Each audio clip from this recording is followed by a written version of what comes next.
सामना किसी ऐसी चीज से हुआ जो हर किसी की चीज से परे थी। मैंने अपनी जिंदगी में कभी सोचा नहीं था कि मैं किसी खजाने की तलाश में निकलते निकलते अपनी मौत को अपने सामने देख लूंगा। तो आइए जानते कि आखिर मैंने ऐसा क्या देखा था और मेरे साथ ऐसा क्या हुआ था जो हर किसी की जिंदगी बदल देता है। ये साल 2004 की बात है जब मैं और मेरा दोस्त अमित हम दोनों रात में मिले थे। जैसे हमारी मुलाकात हुई तो अमित ने बताया कि यार हमारे पास वाले गांव के अंतर्गत एक खजाना छुपाया गया है।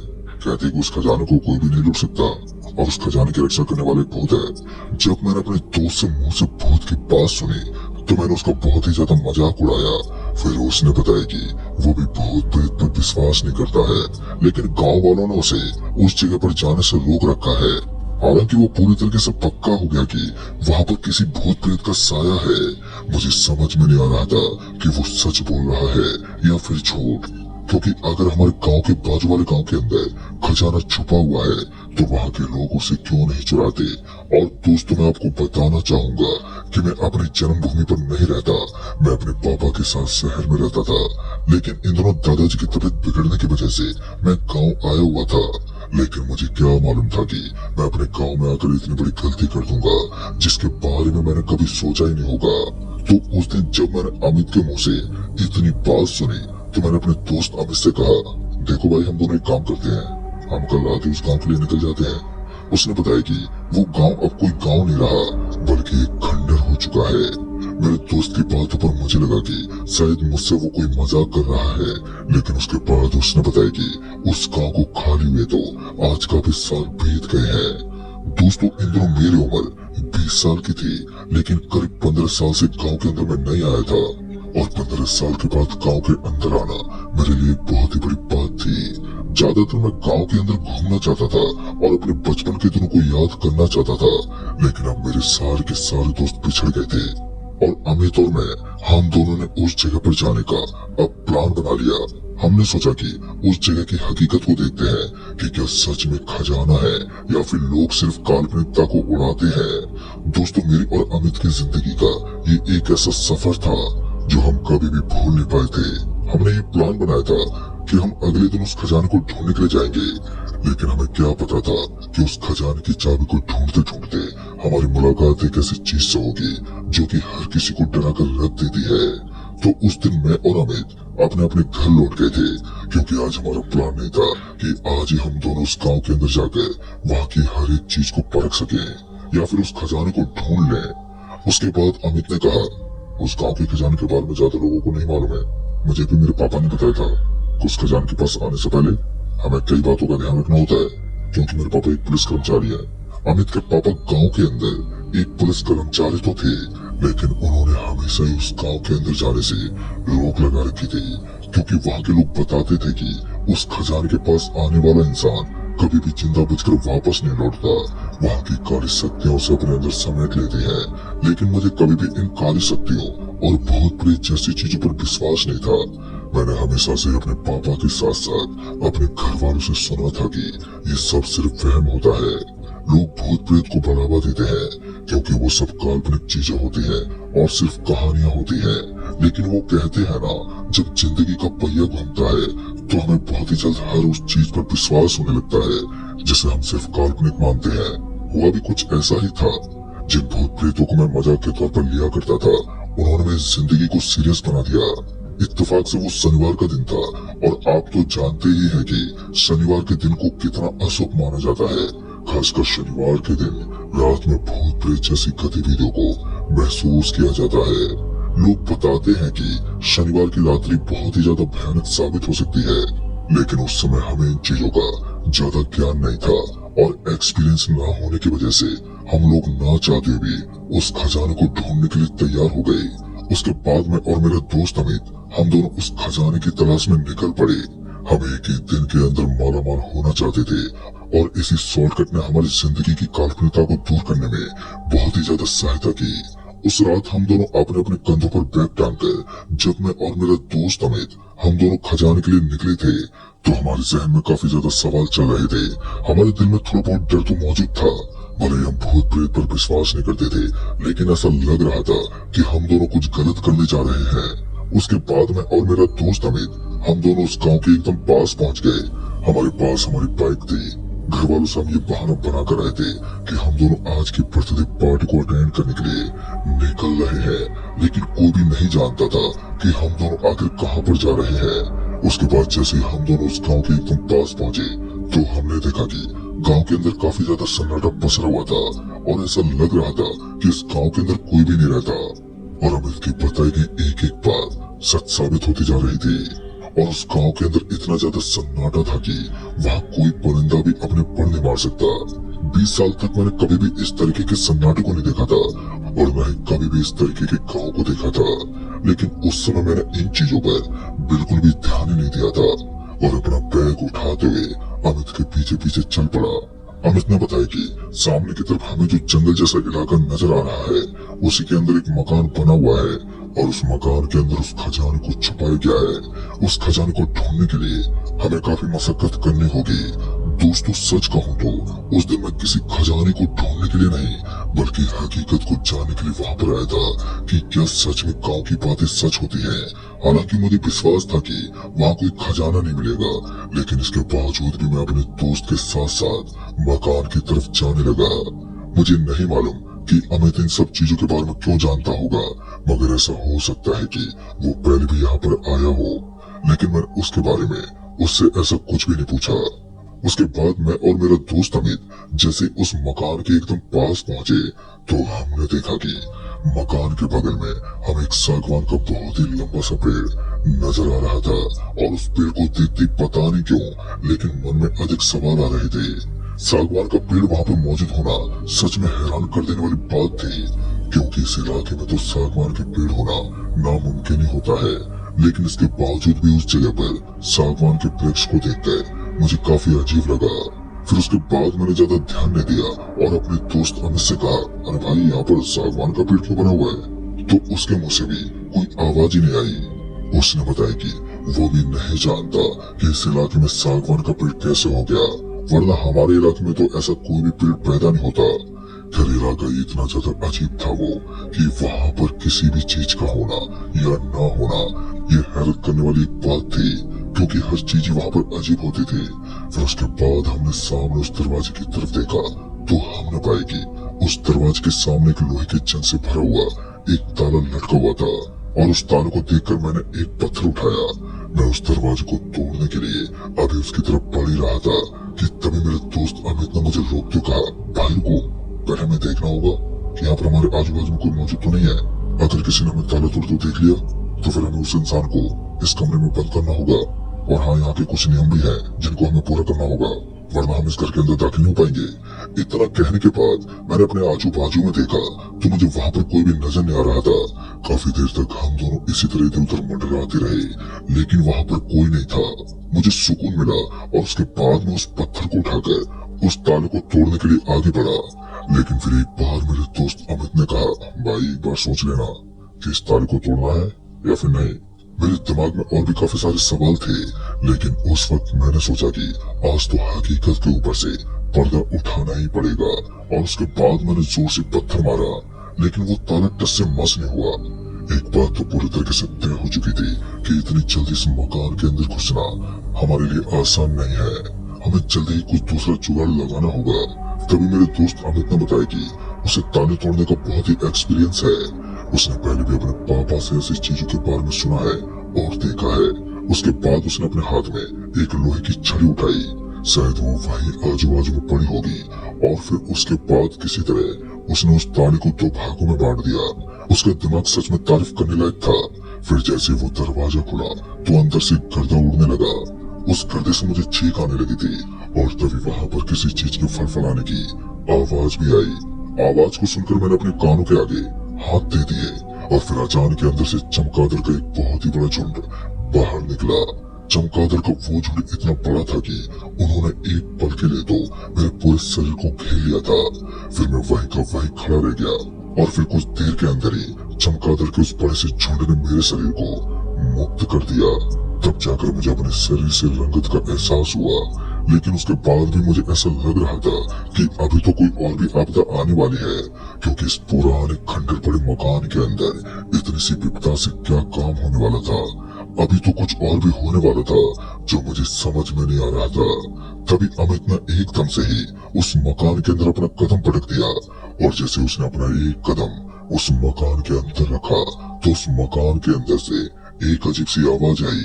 आवाज को सुनकर पता नहीं क्यों, लेकिन एक अजीब सा डर का एहसास हो रहा था।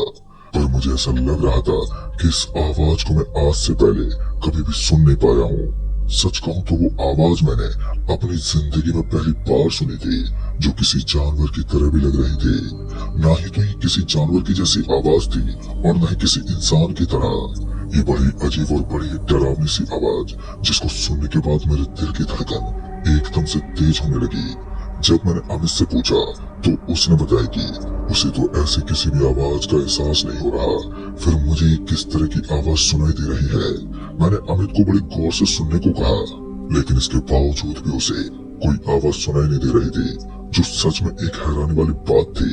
मैं बार बार अमित को गौर से सुनने को कह रहा था, लेकिन उसे कुछ भी सुनाई नहीं दे रहा था। और इसी बीच दोनों उस मकान के कमरे के पास पहुंचे। कमरे के उस दरवाजे के पास जाते हमने देखा कि उस कमरे के दरवाजे के ऊपर कुछ लिखा हुआ था, जो लाल लाल शब्दों में था।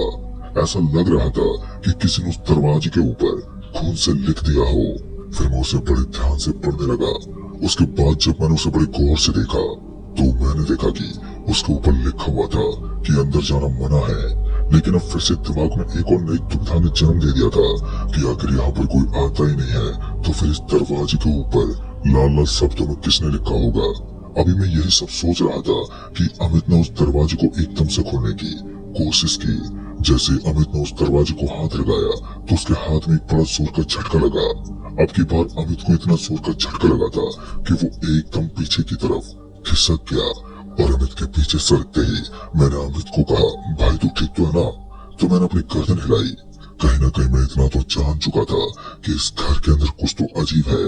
भूत प्रेत पर विश्वास न करने वाला मैं अब उसके सामने धीरे धीरे आत्मसमर्पण करने पर तुलने वाला था, क्योंकि मुझे अब तक तो इतना यकीन हो गया था कि यहाँ पर कुछ तो है जो पैरानॉर्मल है। जिस भूत प्रेत को मैं सिर्फ काल्पनिक मानता हूँ, वास्तव में यहाँ कुछ तो होता है। अभी मैं इतना सोच ही रहा था कि तभी अमित ने कहा, भाई मुझे यहाँ पर बहुत डर लग रहा है, हम दोनों को यहाँ से निकलना चाहिए। अमित की बातों ने मुझे भी डरा दिया था। फिर मैंने अपने दोस्त अमित से कहा, चल हम यहाँ से भागते हैं। जैसे हम दोनों पीछे पलटे तो हमने देखा कि अब उस मकान का दरवाजा एकदम से बंद हो चुका था, और मकान का दरवाजा इतनी जोर से बंद हुआ था कि उसकी हवा से हम दोनों के पैर एकदम से पीछे खिसक गए। हम सब तो पूरी तरीके से यकीन कर चुके थे कि हम दोनों बुरे फंस गए हैं और यहाँ पर किसी बुरी शक्ति का साया है। मैंने अमित का हाथ पकड़ा और कहा, मुझे इन चीजों का कुछ अनुभव नहीं है। अगर आज हम दोनों इस मकान के अंदर कुछ ज्यादा देर तक टिके रहे तो फिर हम दोनों जल्दी मौत के घाट उतर जाएंगे। अमित भी इस बात को जानता था कि उस मकान के अंदर हम दोनों का ज्यादा देर तक रुकना बिल्कुल भी ठीक नहीं होगा, लेकिन इसके बावजूद भी उसने बताया कि जब तक हम दोनों एक साथ हैं तब तक वो काली शक्ति हमारा कुछ अहित नहीं कर सकती।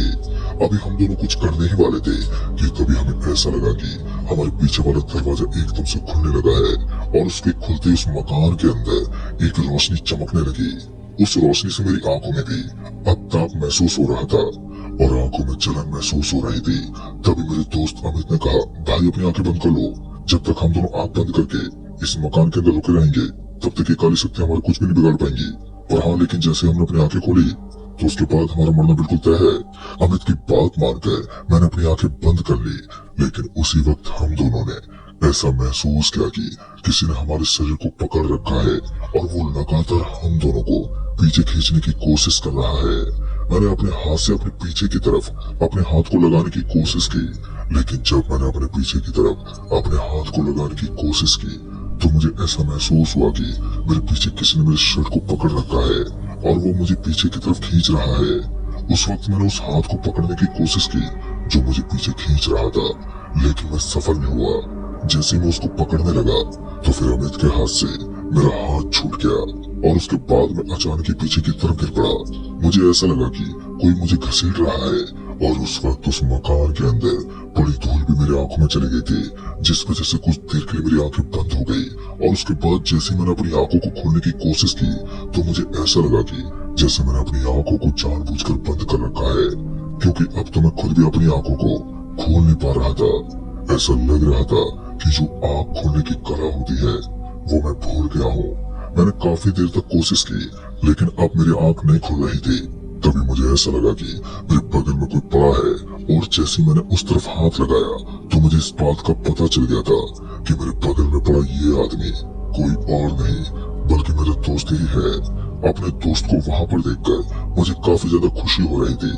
उसके बाद किसी तरह मैंने अपनी आंखों को खोलने की कोशिश की, और फिर धीरे धीरे जब मैंने अपनी आंख खोलकर अपने सामने देखा तो इस बार मैंने पाया कि मुझे अपने सामने की तरफ वही बंद कमरा नजर आ रहा था, जिसके ऊपर की तरफ पंखे लगे हुए थे। और उनको देखकर एक बात तो साफ हो रही थी कि ये मकान भी काफी ज्यादा इंक्रीज किया गया था। अभी तक मैं इस बात को समझ नहीं पा रहा था कि इस मकान और इस गांव को खाली क्यों कर दिया गया है। यह सब सोचते सोचते अचानक ही मेरी नजर सामने की दीवार पर पड़ी, तो इस बार मेरा शरीर थर थर कांपने लगा था, क्योंकि मैंने देखा कि मुझे अपने सामने की तरफ एक औरत नजर आ रही थी, और उस दीवार के सामने वाली दीवार से वो एकदम चिपकी हुई थी। ऐसा लग रहा था कि ये महिला अब दीवार पर चल सकती है। ये देखकर मेरा पूरा शरीर डर के मारे थर थर कांप रहा था। और उसी वक्त अचानक ही मेरे दोस्त अमित की भी आंखें खुलने लगी थी। उसके बाद जैसे उस दीवार की तरफ देखा तो उसके होश उड़ गए। अमित की हालत भी खराब होती जा रही थी, और हम दोनों बहुत ही बुरी तरह डर गए थे। तभी अमित ने कहा, भाई तू मेरा हाथ पकड़ ले।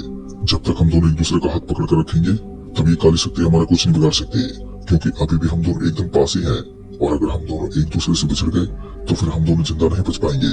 यह सुनकर मैंने अमित का झट से हाथ पकड़ लिया, और फिर हम दोनों किसी तरह उठकर बैठ गए। तभी हमने देखा कि उस कमरे की दीवार के ऊपर मकड़ियों के जाले लगे हुए थे, और साथ ही पूरी की पूरी दीवार धूल से सनी हुई थी। अंदर एक अजीब सा सन्नाटा था। दहशत से भरी वो रात अभी भी खत्म होने का नाम ही नहीं ले रही थी। और जब मैंने अमित को टाइम के बारे में पूछा तो उसने बताया कि अब तो रात के 2 बज रहे हैं। अब हमें किसी तरह और 2 घंटे इसी कमरे के अंदर बिताने होंगे, क्योंकि सुबह होने के बाद यहाँ की सारी काली शक्तियाँ गायब हो जाती हैं। इतना सुनकर मुझे सुकून का एहसास होने लगा, लेकिन दूसरी तरफ अभी भी उस मकान के प्रति मेरे अंदर बहुत ही ज्यादा डर बैठा हुआ था। खजाने के इस लालच ने मुझे इस जगह पर लाकर पटक दिया था कि मैं अपनी मौत और जिंदगी से खेल रहा था। जैसा कि मेरे दोस्त अमित ने बताया था कि मुझे उसी का हाथ पकड़ के रखना है। इस बार मैंने उसका हाथ इतना कसकर पकड़ लिया था कि अब मेरा हाथ कोई भी छोड़ नहीं सकता। फिर अचानक ही उस घर के अंदर किसी के कदम पटकने की आवाज आई। उस घर के अंदर किसी के कदम पटकने की आवाज को सुनकर मेरे तो रोंगटे खड़े हो रहे थे। साथ ही अमित भी बहुत ही बुरी तरह डर रहा था।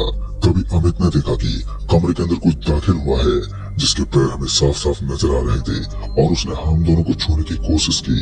मुझे ऐसा लग रहा था कि कोई मुझे खींच रहा है, लेकिन मैंने अमित का हाथ नहीं छोड़ा, और हम दोनों उसी तरह एक दूसरे का हाथ पकड़कर वहीं पर पड़े रहे।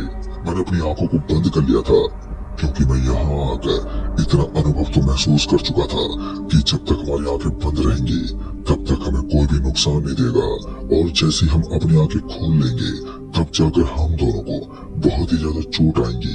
पहले से मेरा पूरा शरीर दर्द के मारे करा रहा था।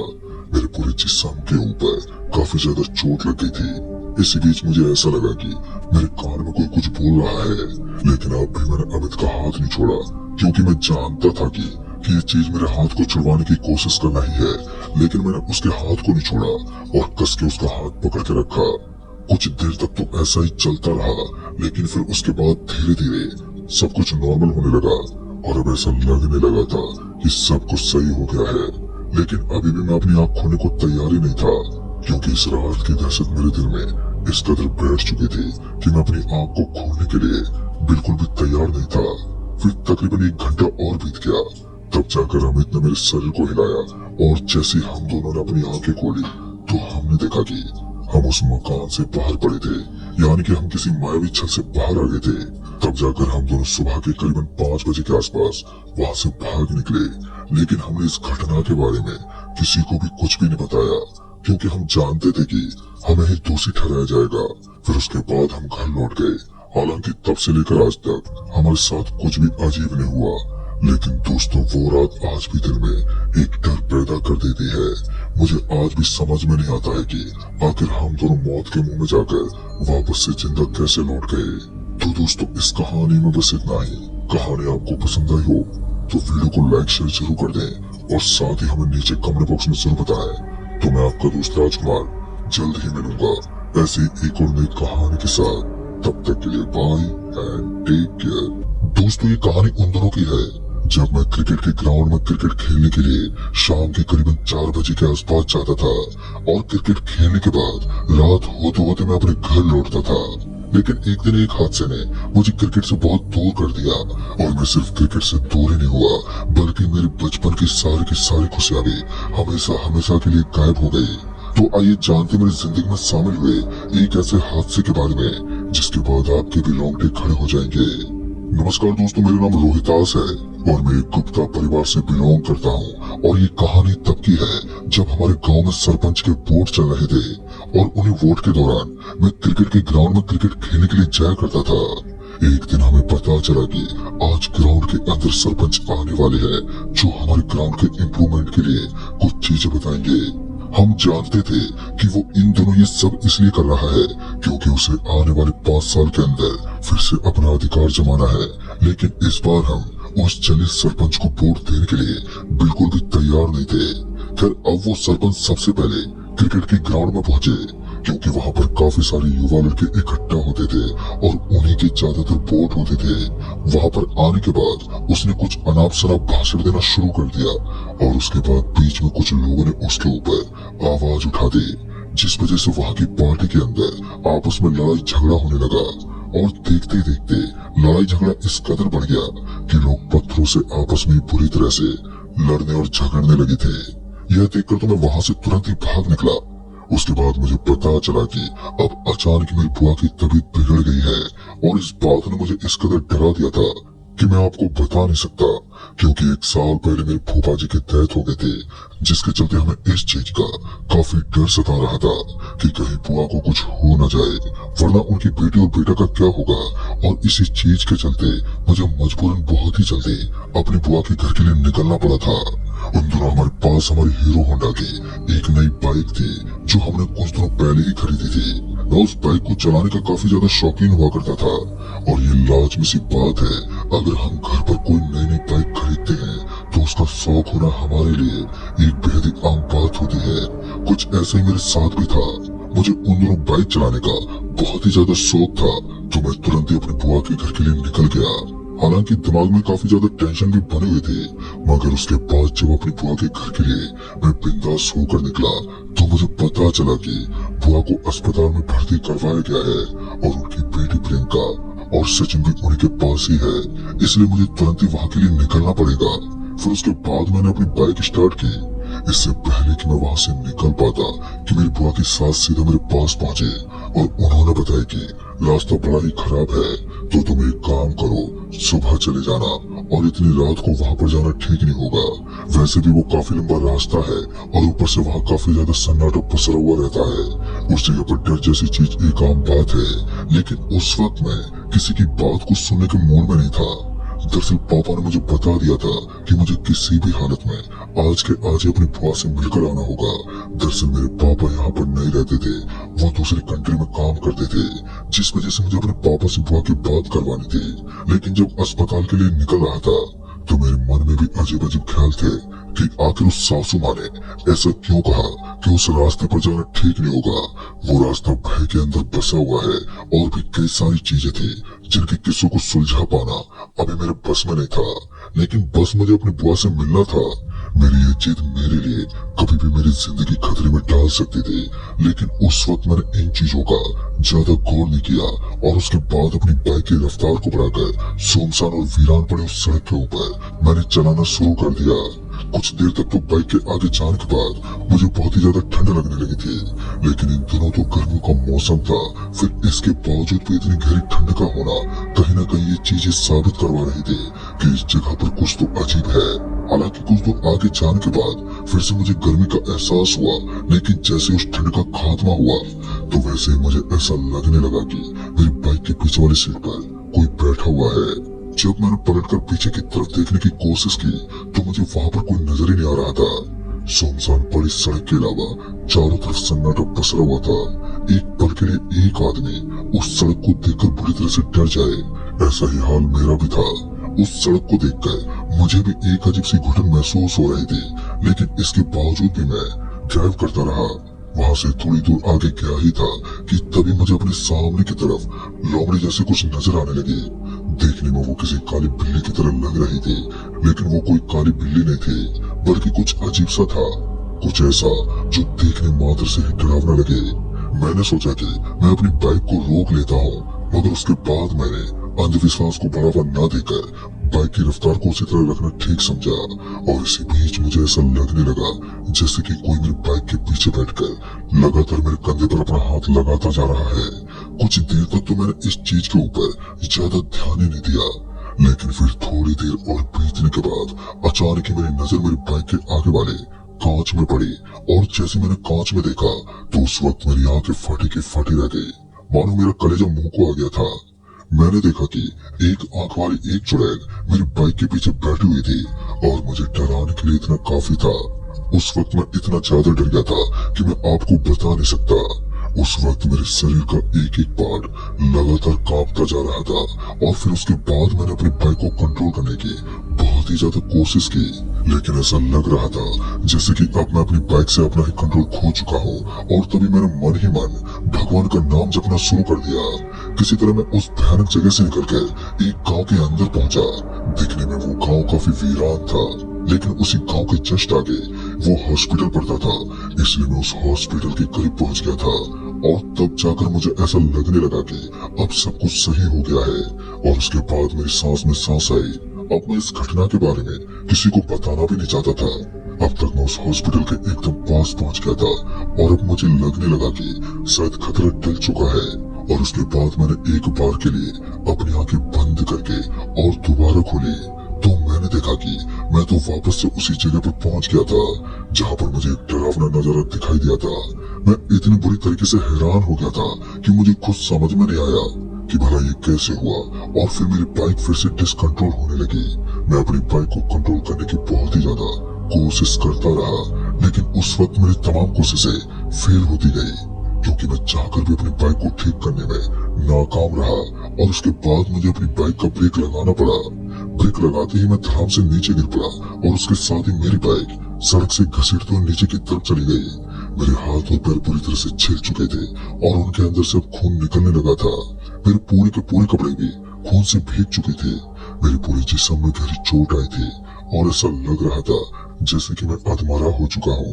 फिर उसके बाद किसी तरह मैंने अपनी गर्दन उठा के अपने आजू बाजू में देखा तो मुझे अब वहां पर कोई भी दिख नहीं रहा था। चारों तरफ वीरानी जगह पड़ी थी, और तभी मुझे ऐसा लगा कि यहाँ किसी जगह पर तंबाकू पीने की बदबू आ रही थी। और इस बदबू को सूंघते मुझे इतना तो यकीन हो गया था कि यहाँ पर आजू बाजू में कोई बुरा आदमी बैठा हुआ है जो जरूर हुक्का पी रहा होगा। उसके बाद मैंने अपने आप को संभाला और वहां से खड़ा होकर सड़क की तरफ चल पड़ा। सड़क पर पहुंचकर मैंने सोचा कि अब पीछे जाने के बजाय मैं सामने की तरफ से चला जाता हूँ। और उसके बाद जब मैं थोड़ा आगे आ गया तो मुझे एक पेड़ के नीचे एक बूढ़ा आदमी दिखा जो चिलम पी रहा था। और जब मैं उस बूढ़े आदमी के पास गया तो मेरे दशा को देखकर वो बूढ़ा मुस्कुराता हुआ बोला, आओ, मैं तुम्हारा इंतजार कर रहा था। और ये सुनकर मुझे और भी ज्यादा हैरानी हो रही थी। फिर मैंने उस बूढ़े आदमी से कहा, लेकिन आप मेरा इंतजार क्यों करोगे? तो उसने बताया कि हजरात, यहाँ पर ऐसा ही होता है, कोई ना कोई शख्स भयानक काली शक्तियों के चंगुल में फंस ही जाता है, और फिर मैं उसे उसका आखिरी रास्ता दिखा देता हूँ। मैं उसके इस आखिरी वाले शब्द को समझ ही नहीं पाया, जिस वजह से मैंने उस बूढ़े आदमी से कहा, आप किस आखिरी रास्ते के बारे में बात कर रहे हैं? तो उसने अपने हाथ से इशारा करते हुए कहा, वो जंगली झाड़ियाँ जो तुम्हें नजर आ रही है वही तुम्हारा आखिरी रास्ता है। अगर तुम उस रास्ते से नहीं गए तो तुम्हारी मौत पक्की है। इतनी जल्दी उस बूढ़े आदमी के ऊपर विश्वास करना बिल्कुल भी ठीक नहीं था, क्योंकि एक तो ये बूढ़ा आदमी इतनी घनी रात को यहाँ पर क्या कर रहा होगा, और ऊपर से यहाँ पर इतना ज्यादा सन्नाटा था। फिर भी 60 साल का बुढ़ा लगातार मुस्कुरा रहा था, तो इसके पीछे भी कोई बड़ा कारण हो सकता था। तो मैं उस आदमी के ऊपर इतनी जल्दी विश्वास करना ठीक नहीं था। उसकी गोल गोल बातों को समझ पाना भी मेरे बस में नहीं था। लेकिन मेरे सामने एक दुविधा ये भी थी कि अब मैं करूं तो करूं क्या, क्योंकि अब मुझे कोई भी चीज समझ में नहीं आ रही थी। अब उस बुरे आदमी के कई शब्द ऐसे थे जो मुझे उसके ऊपर विश्वास करने के काबिल बना रहे थे। तो वो कुछ ऐसी बातें बोल रहा था जिससे मुझे काफी ज्यादा डर लग रहा था। दहशत के इस समय में मैं पूरी तरीके से अपने दिमाग को खो बैठा था। ऊपर से मेरे पूरे जिस्म में चोट आई थी तो मुझे काफी ज्यादा दर्द भी महसूस हो रहा था। मेरी दयनीय दशा को देखने के बावजूद भी उस आदमी को मेरे ऊपर दया नहीं आई, और इससे ये बात तो साफ जाहिर हो रही थी कि सच में उसने काफी सारे एक्सीडेंट देखे होंगे, इसलिए उसने अभी तक मेरे ऊपर तरस नहीं किया। फिर मैंने उस आदमी से कहा, लेकिन बाबा आप इतनी रात को यहाँ पर क्या कर रहे हैं? तो उसने बताया कि वो वर्षों से यही रहता है, सुबह हो या शाम को इसी पेड़ के नीचे भटकता है। मैं समझ गया था कि यह कोई नॉर्मल इंसान तो नहीं हो सकता, क्योंकि इतनी घनी रात को एक नॉर्मल और बुढ़ा आदमी भला इस जगह पर क्या करेगा। और ये सब बातें मेरे दिमाग में अभी तक घूम रही थी। मैंने उस आदमी से बहुत ही ज्यादा पूछने की कोशिश की, लेकिन इसके बावजूद भी उसने मुझे कुछ भी नहीं बताया। बस इतना बोल रहा था कि अगर अपनी जान बचानी है तो इस रास्ते से निकल जाओ, इसके अलावा मैं तुम्हें कुछ नहीं बता सकता, और अगर तुम्हारी जान इस रास्ते से ना बचे तो फिर समझ लेना कि मैं तुम्हें यमराज के पास ही मिलूंगा। दोस्तों ये सुनकर वो जोरों से हंसने लगा। कहीं ना कहीं उसकी बातें बहुत ही ज्यादा अटपटी लग रही थी, और उसकी बातों को समझ पाना एक नॉर्मल इंसान के लिए तो मुमकिन ही नहीं था। लेकिन अब मेरे पास कोई दूसरा चारा भी नहीं था। ना चाहते भी मुझे अपने लड़खड़ाते शरीर को लेकर उस रास्ते की तरफ चलना पड़ा। मेरा पूरा का पूरा शरीर चोटिल था, लेकिन इसके बावजूद भी मैं हिम्मत करके उस रास्ते की तरफ निकल पड़ा। उस रास्ते से चलते हुए काफी सारी चीजें थी जो मेरे दिमाग में घूम रही थी, लेकिन जब मैंने पहला पड़ाव पार किया तो उसके ऊपर लिखा हुआ था, आपने पहला पड़ाव पार कर लिया है, लेकिन दूसरा पड़ाव आपकी जिंदगी का सबसे खतरनाक पड़ाव होने वाला है, इसलिए संभल कर चले। ये बोर्ड बगल में लगा हुआ था, जिसको पढ़कर मेरे शरीर के रोम रोम में डर बैठ गया था। लेकिन हिम्मत तो मैं बिल्कुल भी नहीं छोड़ सकता था। किसी तरह फिर से मैंने हिम्मत जुटाई और उसके बाद भगवान का नाम लेकर मैं आगे की तरफ चलने लगा। अब मेरे दिमाग में एक चीज तो बैठ गई थी कि जब तक मैं डरूंगा नहीं तब तक ये कार्य शक्ति मेरा कुछ भी नहीं बिगाड़ सकती। इसलिए मैं भगवान का नाम जपते हुए आगे जाने लगा, और तभी मेरी नजर सड़क के बीच में पड़े एक गड्ढे पर पड़ी। तो मैंने देखा कि वो गड्ढा अंदर से आग उगल रहा था, और इस भयानक नजारे को देखकर मैं तो अंदर तक पूरा डर गया था। उस वक्त मुझे कुछ भी समझ में नहीं आ रहा था, और उसके बाद मैं एकदम से पीछे की तरफ सरक गया। डर की वजह से अब मेरे हाथ पैर फूलने लगे थे और मेरी हिम्मत वापस से जवाब देने लगी थी। लेकिन इसके बाद भी मैं यही सोचने लगा कि अगर मुझे पीछे की तरफ जाना है तो मुझे सोच समझ कर ही जाना चाहिए, क्योंकि जैसे कि मेरे पूर्वजों ने बताया था कि अगर हम वापस से पीछे की तरफ लौटते हैं तो उसके बाद हमारे साथ जो होता है वो हमारी सोच से भी परे होता है। इसलिए मैं अब अपने कदम को पीछे तो नहीं मोड़ सकता था। उस वक्त मेरी हिम्मत तो टूट चुकी थी, लेकिन अभी भी भगवान का नाम जपते हुए मैं आगे की तरफ जाने लगा। और जैसे मैं उस गड्ढे के पास पहुंचा तो मैंने देखा कि उसके अंदर भयानक आग जल रही थी, और एक बच्चा उस आग की भट्टी के अंदर चल रहा था। वो तड़पते हुए रोने लगा, और ये देखकर मेरा पूरा का पूरा शरीर बुरी तरह से थर थर कांप रहा था, यहाँ तक कि मैं कुछ कर भी नहीं पा रहा था। उसके बाद मैं अपने घायल शरीर को घसीटता हुआ वहां से आगे जाने लगा। एक नजारा खत्म हुआ ही था कि तभी मुझे बीच रास्ते में एक और छोटा सा मासूम बच्चा नजर आया। वो बच्चा उस रास्ते के बीच में बैठकर धूल से खेल रहा था, और तभी पेड़ की एक शाखा उस बच्चे की गर्दन पर गिर गई, और मेरी आंखों के सामने ही उसकी गर्दन टूट गई। उसकी गर्दन को टूटता हुआ देखा तो मुझे खुद से ही घिन आने लगी, क्योंकि आज से पहले मैंने कभी भी इतने भयानक नजारे को नहीं देखा था। देखते देखते उस बच्चे के शरीर से सारा खून बाहर निकलने लगा और उस रास्ते पर फैलने लगा। लेकिन तभी मुझे उसी बच्चे के हंसने की आवाज आई। टूटी हुई गर्दन के साथ वो बच्चा एक बार मेरी तरफ देखने लगा, और उसकी गर्दन झट से मेरी ओर घूम गई। मैं जानता था कि मुझे पीछे की तरफ तो बिल्कुल भी नहीं पलटना चाहिए, क्योंकि मैंने पीछे की तरफ मुड़कर देख लिया तो ना जाने मेरा क्या हाल होगा। फिर अचानक ही ना जाने कहां से, लेकिन काफी सारे बच्चे अचानक ही मेरे पीछे की तरफ दाखिल हो गए, और उन्होंने एकदम से ही जोर से शोर मचाना शुरू कर दिया। उनका भी कुछ इसी तरह का हाल था। उन सभी की गर्दन टूटी हुई थी, और उन सभी के हाथ पैरों में काफी ज्यादा मोच आई थी। इस चीज को देखकर मैं अपने घायल शरीर के साथ सरपट वहां से भागने लगा। जब इंसान को अपने पीछे अपनी मौत या फिर कोई बला नजर आती है तो वो किसी भी हालत में वहां से भागने की ट्राई करता है। ऐसा ही कुछ मेरे साथ हो रहा था। ना चाहते हुए भी मुझे अपने घायल शरीर को लेकर वहां से भागना पड़ा। मैं बहुत ही दूर तक तेज रफ्तार से भागता ही रहा, लेकिन मैं इतनी मशक्कत करने के बाद भी उन कांटों के रास्तों को पार नहीं कर पाया। मुझे ऐसा लग रहा था कि इस रास्ते को पार करना मेरे बस में नहीं है, क्योंकि इतनी दूर भागने के बाद भी मैं उस रास्ते के अंतिम छोर तक नहीं पहुंचा था। और उस बूढ़े आदमी ने बताया था कि ये रास्ता सिर्फ 3 किलोमीटर का है, लेकिन मैं 3 किलोमीटर के बजाय 7 से 8 किलोमीटर तक पैदल चल चुका था। लेकिन इसके बावजूद भी मैं पहुंच नहीं पा रहा था। कहीं ना कहीं मैं समझ गया था कि वो बूढ़ा आदमी मुझे